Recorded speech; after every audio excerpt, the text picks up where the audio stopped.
좋은 아침입니다. 열왕기 하 보도록 하겠습니다. 열왕기 하 4장 18절에서 30절 말씀 보도록 하겠습니다. 18절. 그 아이가 자라매 하루는 추수꾼들에게 나가서 그의 아버지에게 이르렀더니 19절. 그의 아버지에게 이르되 내 머리야 내 머리야 하는지라. 그의 아버지가 사환에게 말하여 그의 어머니에게로 데려가라 하매 20절. 곧 어머니에게로 데려갔더니 낮까지 어머니의 무릎에 앉아 있다가 죽은지라. 21절. 그의 어머니가 올라가서 아들을 하나님의 사람의 침상 위에 두고 문을 닫고 나와 22절.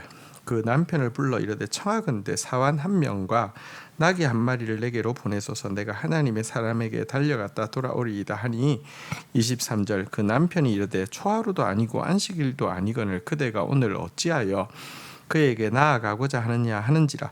여인이 이르되 평안을 비나이다 하니라. 자, 하나님께서 이 정말 빈 마음으로 섬기는 이 수냄 여인의 그 세밀한 섬김에 대해서 그가 구하지 않아야 했지만 그에게 가장 필요한 거 아이를 선물로 주셨는데요. 이렇게 하나님의 선물로 태어난 아이가 어느 날 일사병으로 말미암아 갑작스럽게 죽는 사건이 일어나게 되었습니다. 너무 당황스러운 사건이죠. 자, 그런데 이런 청천벽력 같은 재앙 앞에서 수냄 여인이 어떻게 행하고 있는지를 우리가 읽은 본문이 보여주고 있는데요. 우선은 그 아이가 죽은 사실을 남편이든지 그 집의 종들이 알 수 없도록 그 하나님의 사람 그 엘리사를 위해서 만들어 놓은 옥탑방 침상 위에다가 눕히고 문을 닫아 놓고 사람을 모르게 합니다. 그리고 이 사실을 모르고 있는 남편을 안심시키고는 하인과 나귀를 얻어서 급하게 선지자에게로 향합니다.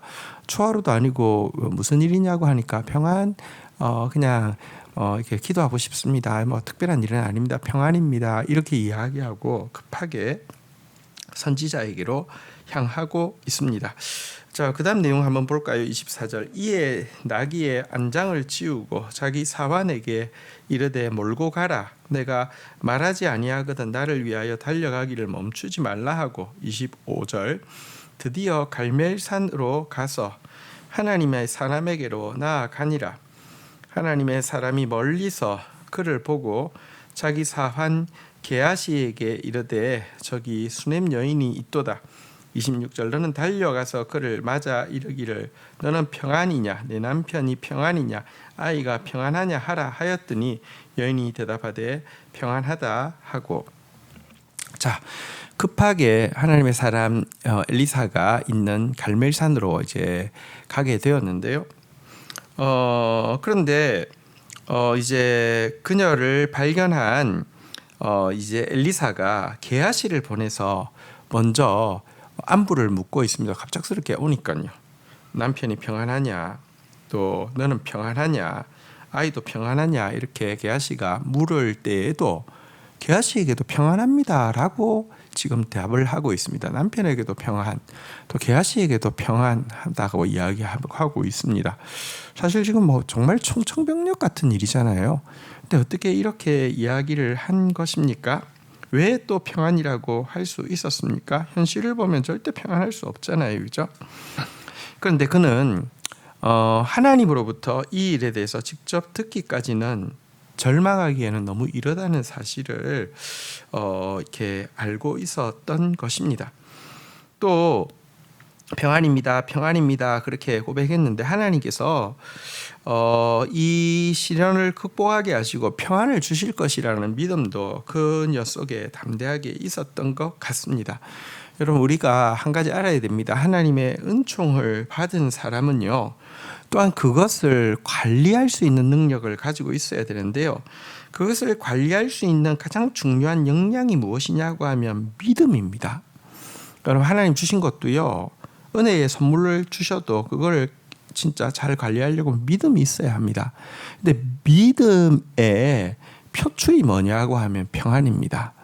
그래서 그녀에게는요, 하나님께서 이렇게 은혜의 선물을 주셨지만 그것을 관리할 수 있는 믿음이 있었고 그 믿음이 지금 평안으로 이 청정병력 같은 상황 속에서도 계속 평안입니다. 이런 고백으로 나오고 있는 것입니다.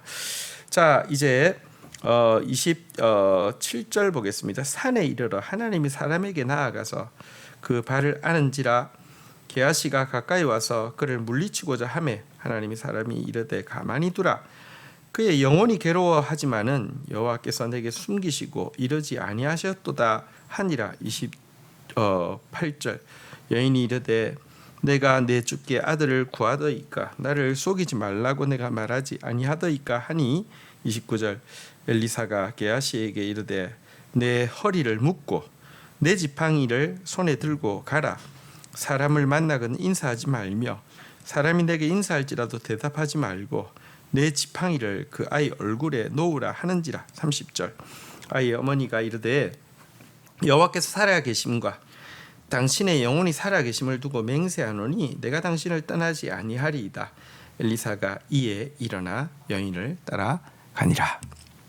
자, 이제 남편에게도 평안, 또 게하시에게도 평안 이렇게 이야기했던 그녀가 드디어 엘리사 하나님의 사람 앞에 섰습니다. 사람 앞에 섰을 때 하고 있는 이야기, 내가 내 주께 아들을 구하더이까 나를 속이지 말라고 내가 말하지 아니하더이까 이렇게 이야기하면서 그의 발을 안았습니다. 여러분, 이 말은 아들의 죽음에 대해서 원망하거나 따지는 말이 아니었을 것입니다. 원망하기 위해서 하나님의 사람에게 다이렉트로 갔다고 하면, 따지기 위해서 하나님의 사람에게 다이렉트로 갔다고 하면 그 전에 평안이라는 말 절대 나올 수 없죠. 이 말은 하나님의 주권을 인정하는 것입니다. 아들을 내가 구하지 않았는데도 주신 분은 하나님이십니다. 하나님의 주권을 고백하는 것이고요. 잉태할 수 있는 가능성이 없는 그가 잉태하여서 아들을 얻게 하신 하나님 앞에서 이것이 하나님의 어떤 일 가운데 되어진 일이라고 하면 죽은 아들을 다시 살릴 수 있음도 고백하는 그런 고백이 담겨 있는 것입니다. 어쨌든 이 일을 통하여서 엘리사는 그 선물로 받은 아이가 죽은 줄 알게 되고요. 자기보다는 걸음이 훨씬 빠르고 또 젊은 게하시에게 자기의 지팡이를 주면서 인사도 하지 말고 인사도 받지 말고 다이렉트로 가서 그 아이에게 이 지팡이를 이제 그 아이의 얼굴에다가 그 놓으라고 명령을 했습니다. 자, 그런데 그녀가 무엇이라고 이야기합니까? 당신께서 가시기 전까지는 나는 떠나지 않겠습니다라고 하면서 엘리사가 직접 가야 된다고 이야기하고 있습니다. 여러분, 이것은 뭘까요? 그러니까 이 질서와 권위에 대해서 무시하는 것입니까? 그러니까 엘리사의 지팡이를 게하시에게 주면 어쨌든 엘리사의 권위를 그에게 맡겼기 때문에 하나님이 그렇게 일하실 수 있지 않습니까? 질서와 권위를 통해서 일하실 수 있지 않습니까? 이거를 무시하는 것입니까? 그런 차원이 아닙니다. 여러분, 선지자라고 해서 모든 것을 다 아는 것 아닙니다. 이 본문에 보면 자기 발을 안을 때에도 하나님께서 자기에게 알려주시지 않았다라고 엘리사가 이야기하고 있습니다. 자, 그런데 지금 그녀에게는요, 확신이 있었습니다. 평안의 확신이 있었습니다. 그러나 이 일의 통로가 엘리사가 될 것에 대한 또 확신도 있었습니다. 엘리사가 다 아는 것 아닙니다. 사실 게하시가 여러분 그것을 가져갔어도 역사하지 않을 확률이 많았습니다. 하나님은 권위를 통하여서도 일하시지만 또 그 권위의 통로가 되어지는 사람도 대단히 중요합니다. 사실 게하시가 어떤 사람이었는지는 아직 본문에 나타나지 않지만 우리가 뒤에 가면 알잖아요, 그죠? 그런데 그녀는 지금 하나님께서 엘리사를 통하여서 하실 일이 있어서 지금 이렇게 하셨다라는 믿음을 가지게 되었고, 또 그래서 분별하고 게하시를 따라간 것이 아니라 직접 가기를 요구하고 있는 것입니다. 하나님의 말씀이 지금 엘리사에게 임해 있는 것이 아니라 자기에게 임해 있고요. 그러니까 겸손하지만 간절하게 엘리사가 움직여줄 것을 구하였고 엘리사와 함께 가고 있는 모습을 보게 됩니다. 오늘 본문에서 하나님에게 은혜의 선물을 받았다 할지라도 뭐랄까요, 좀 재앙과 같은 일이 있을 수 있음을 알게 됩니다. 은혜의 선물을 제대로 간직하기 위해서는 믿음이 필요하고요. 믿음의 외적인 표출은 평안이고요. 그리고 또 믿음이라는 것은 맹신과 뭐가 다르냐고 하면 대단히 하나님은 믿음이라는 게 덮어놓고 믿는 게 아니고 열어놓고 믿기를 원하십니다. 분별하고 하나님의 음성을 분별하고 이렇게 믿는 것이 바른 믿음이지요. 특별히 순함 여인에게서는 우리가 이렇게 특별히 분별력에 대해서 참 많이 생각하게 됩니다. 참 지혜로운 여인은 참으로 분별력이 있어야 된다는 것을 보여주는 이야기이기도 합니다. 주신 말씀 붙잡고 기도하며 나가도록 하겠습니다. 하나님 아버지 감사합니다. 은혜의 선물로 태어난 아이지만 정말 천청병력과 같이 갑작스럽게 돌연사를 하게 되는 이런 일들을 보게 됩니다. 그러나 이 상황 속에서도 하나님의 주권을 인정할 뿐 아니라 하나님을 향한 믿음과 믿음의 표출로서의 평안을 유지하고 있으며 하나님의 말씀을 분별함으로 말미암아 엘리사에게 직행하고 엘리사와 함께 또 이 문제로 나아가는 참 분별력 있는 수냄 여인의 모습도 보게 됩니다.